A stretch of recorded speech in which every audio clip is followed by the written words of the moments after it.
आज यह कहा जा रहा है कि देश के अंदर यह विमर्श का विषय बन गया और बिहार के नेता बीजेपी के भी इसमें शामिल हो गए। उन्होंने कहा कि आपने महामहिम राज्यपाल को बुलाया था, इतनी भी जानकारी आपको नहीं है कि महामहिम राष्ट्रपति का चुनाव होता है, वो नॉमिनेट नहीं होते हैं, वो निर्वाचित होते हैं संसद के सदस्य और साथ ही साथ विधानसभा के माननीय सदस्य वोट डालते हैं। तो आप तुलना किससे कर रहे हैं? वो तो महामहिम राज्यपाल को नॉमिनेट किया जाता है और आप तुलना कर रहे हैं महामहिम राष्ट्रपति का।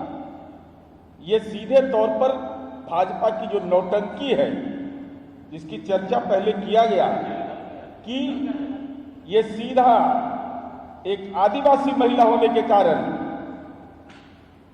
आपने ये अपमान, महिला होने के चलते भी और आदिवासी होने के चलते आपने देश के प्रथम नागरिक का अपमान किया है। यह सर्वविदित है, यह देश की जनता इसीलिए जनता दल ने यह फैसला लिया कि हम उस पूरे कार्यक्रम से बाहर जाएंगे। और कहते हैं विस्तारित भवन के बारे में, क्या क्या बोल रहे हैं भाई? इतिहास को बदलने की कोई कोशिश मत करिए। 1970 में तत्कालीन राष्ट्रपति बीबी गिरी ने संसद भवन के इलेक्ट्रिक बिल्डिंग का भूमि पूजन और शिलान्यास रखा था और इंदिरा जी ने उसका उद्घाटन किया था। लेकिन यहां तो सवै धन गोपाल के, हम ही शिलान्यास भी करेंगे और हम ही उद्घाटन भी करेंगे आदरणीय नरेंद्र मोदी जी के द्वारा। इसलिए हमारी समझ है कि सीधे तौर पर राजनैतिक रूप से यह दिमागी साजिश के तहत कि वो आदिवासी हैं, उनको राजनीतिक रूप से अछूत मानते हैं प्रधानमंत्री नरेंद्र मोदी और अमित शाह, इसीलिए उनको उद्घाटन कार्यक्रम से वंचित किया गया है। अब हम इनको बताना चाहते हैं कि जरा देख लीजिए ये कितने बड़े सनातन धर्म का अपमान करने वाले लोग हैं। यह जो संसद भवन है वर्तमान का, इसको जब आप देखेंगे तो ये मंदिर जैसा आपको नजर आएगा, मंदिर जैसा आकार इसमें नजर आता है, मंदिर जैसा दिखिएगा आप। और मैं इसको 2 मिनट में आपको विस्तार से इस पर चर्चा करना चाहता हूं। यह जो भारतीय संस्कृति हमारी है और ये मध्य प्रदेश राजस्थान के इलाके में, मुरैना के इलाके में जब आप जाएंगे तो ऐसे मंदिर आपको मिलेंगे। जब मंदिर का उस समय जब यह संसद भवन का निर्माण हो रहा था तो उस समय भारतीय इतिहास, संस्कृति और भारतीय परिस्थिति को शामिल करके इसको भारतीयता और ब्रिटिश साम्राज्य के संगम के रूप में प्रदर्शित किया गया था। यह पार्लियामेंट उस समय बना था। अभी बतावे नए संसद भवन का, नया संसद भवन का जो स्वरूप है, यह कौन सा स्वरूप है? त्रिकोण का स्वरूप है। और यह जानिए यह त्रिकोण का स्वरूप के पीछे एक मामला क्या है।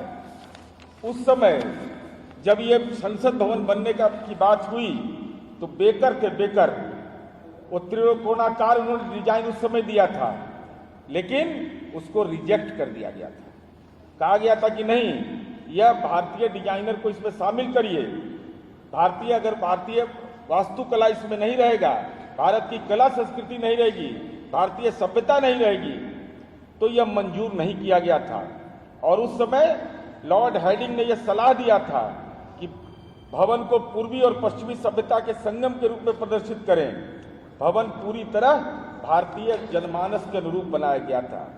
अब चलिए इनका जब देखिए हिसाब किताब, तो यह डिजाइन जो वर्तमान डिजाइन है, मेरा सीधा आरोप है कि जो देश के संविधान सभा में, देश के संसदीय व्यवस्था में इस पर लगातार विमर्श होते रहा, जिसको रिजेक्ट कर दिया गया बेकर के डिजाइन को, उसी टाइप का डिजाइन बना करके नया संसद भवन देश को समर्पित करने की तैयारी हो रही है। और उस समय जो बना था, आपने देखा है कि आपने बताया आपको। अब चलिए, जब ब्रिटिश सरकार ने संसद बनाया था तो दुनिया के कई विख्यात शिल्पकारों ने अलग अलग डिजाइन बनवाया और अंततः 2 शिल्पकारों को सेलेक्ट किया गया था। ये इतिहास के दस्तावेज है। लेकिन सवाल मोदी जी आपसे यह है कि आखिर इसमें खेल कौन सा हो रहा है? भारतीय संसद बनाने का ठेका जिसको दिया गया वह व्यक्ति है बिमल पटेल। गुजरात के मुख्यमंत्री रहते हुए उसको बड़े बड़े काम दिए गए, उसको पद्मश्री इन्होंने दे दिया। देखिए सातिराना तरीके से क्या काम किया गया। जो केवल गुजरात में, अगर ये बहुत बड़े शिल्पकार थे, वास्तुकार थे, आर्किटेक्ट थे, तो इनको देश के दूसरे राज्यों में क्यों नहीं काम मिला? क्यों काम मिला केवल जब आदरणीय नरेंद्र मोदी जी गुजरात के मुख्यमंत्री रहते हैं तब बिमल पटेल की कंपनी को काम मिलता है। जब दिल्ली इनका पदार्पण होता है तब इनका गृह प्रवेश होता है दिल्ली के काम में। ये कौन सा खेल है? नहीं तो देश के विभिन्न राज्यों के अंदर में विधानमंडल बने, बहुत सारे संस्थागत संरचनाएं बड़ी बड़ी खड़े हुए, लेकिन ये बिमल पटेल में आखिर कौन सी खासियत है कि बिमल पटेल को, जो गुजरात का रहने वाला है, उसको आपने उसकी कंपनी को काम दिया और उसको पद्मश्री भी दे दिया। पद्मश्री भी इन्होंने दिया है। और हम ये जानना चाहते हैं कि आप कहते हैं कि 800 लोगों के बैठने की व्यवस्था उसमें है। जो पुराना संसद भवन है उसमें 3 भवन है अभी वर्तमान में जो है, एक लोकसभा, एक राज्यसभा और एक सेंट्रल हॉल। सेंट्रल हॉल के बैठने की क्षमता 800, तो आपने तो 2 ही हॉल बनाया, एक लोकसभा और एक राज्यसभा।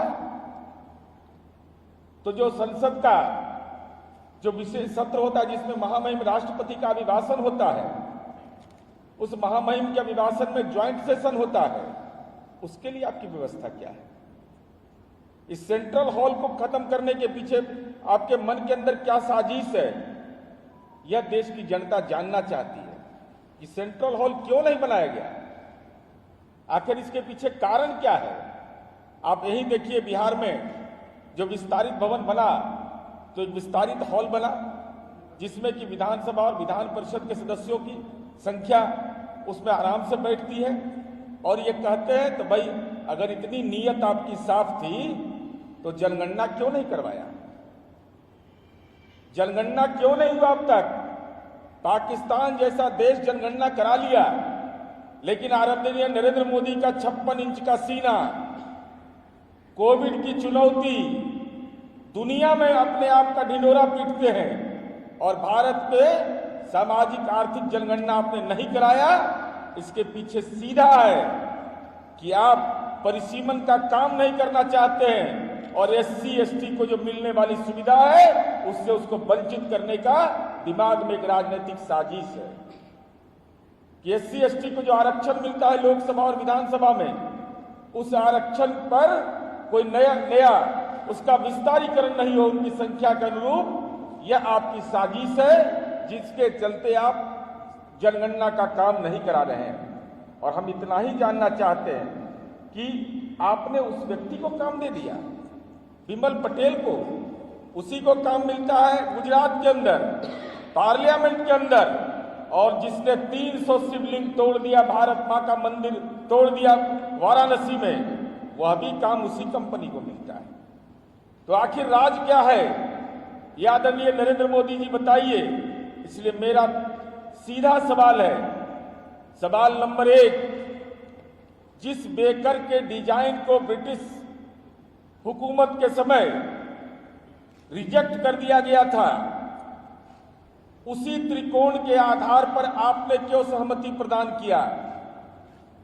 हमारे वर्तमान संसद भवन का जो अभी आकार है, उस आकार के तहत जो हमारी सभ्यता और संस्कृति है, जो मध्य प्रदेश राजस्थान के मंदिर, मुरैना में बहुत सारी जगहों पर मंदिर है, उस मंदिर के अनुरूप का वह ढांचा था, लेकिन आपने त्रिकोण बना करके सनातन धर्म का अपमान किया, भारतवर्ष के सनातन संस्कृति का, यहाँ के शिल्पकार का और यहाँ का अपमान किया है। तीसरा सवाल मेरा भारतीय जनता पार्टी से है कि सेंट्रल हॉल जहां ज्वाइंट पार्लियामेंट्री सेशन होता है, वह सेंट्रल हॉल उसमें क्यों नहीं बना, यह जवाब दीजिए। चौथा सवाल मेरा है कि बिमल पटेल में ऐसी कौन सी विशेषता है कि गुजरात में मुख्यमंत्री रहते हुए उसको ठेका आवंटित किया जाता है, दिल्ली जब आप प्रधानमंत्री बनते हैं तब उसको ठेका आवंटित किया जाता है, और जो सनातन धर्म का अपमान करता है, जिस कंपनी को वाराणसी कॉरिडोर का काम दिया गया, जिसने भारत मां का मंदिर तोड़ दिया, जिसने 300 शिवलिंग तोड़ दिया, जो आज लगभग 150 शिवलिंग आज भी लंका थाना में रखा हुआ है, वहां जहां पर बिलपत्र भी नहीं चल रहा है, जहां जलाभिषेक भी नहीं हो रहा है, तो ऐसे और उसको पद्मश्री आपने दे दिया। तो अगर ये बहुत बड़े शिल्पकार और बहुत अच्छे कंस्ट्रक्शन करने वाले हैं, तो देश के दूसरे राज्यों में इनको निविदा क्यों नहीं मिलता? आखिर कौन सी विशेषता है? और पांचवा, मेरा सीधा आरोप है कि जनता दल यह समझता है कि चूंकि आदिवासी समुदाय की महिला राष्ट्रपति है, चुनाव से निर्वाचित है, आप उनकी तुलना अगर राज्यपाल के पद से कर रहे हैं, उस प्रक्रिया से कर रहे हैं, तो सीधा संविधान का अपमान है। और छठा सवाल मेरा है कि विस्तारीकरण और नए निर्माण का अंतर अगर समझ में नहीं आता है, तो मोदी जी से पैरवी करा कर नरेंद्र मोदी से सब गुरुकुल में नाम लिखवाइए, गुरुकुल में पढ़ने के लिए आप लोग जाइए। आप लोग को यह समझ में नहीं आ रहा है कि विस्तारीकरण किसको कहते हैं, और आप न शिलान्यास कराते हैं न उद्घाटन कराते हैं। इसका मतलब देश के प्रथम नागरिक को आपने राजनीतिक रूप से साजिशन तरीके से अछूत मान कर करके आपने देश के राष्ट्रपति पद का अपमान किया।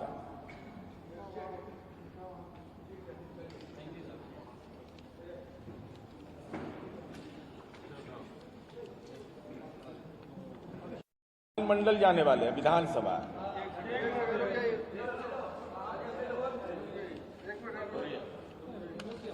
तो वहां पर तो माननीय मुख्यमंत्री जी सुशील मोदी जी का भी नाम लिखा हुआ है, मोदी जी का भी नाम लिखा हुआ है। तो भाजपा के जो विधायक वो कान पकड़ेंगे कि नहीं?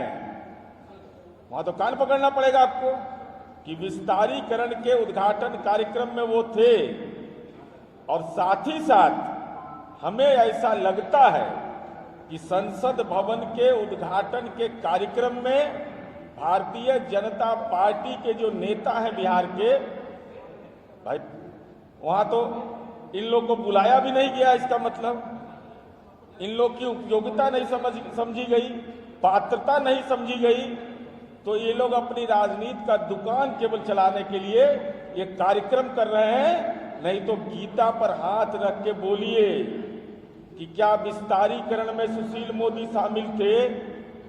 क्या यह सही है कि महामहिम राष्ट्रपति का चुनाव होता है और महामहिम राज्यपाल नॉमिनेट होते हैं?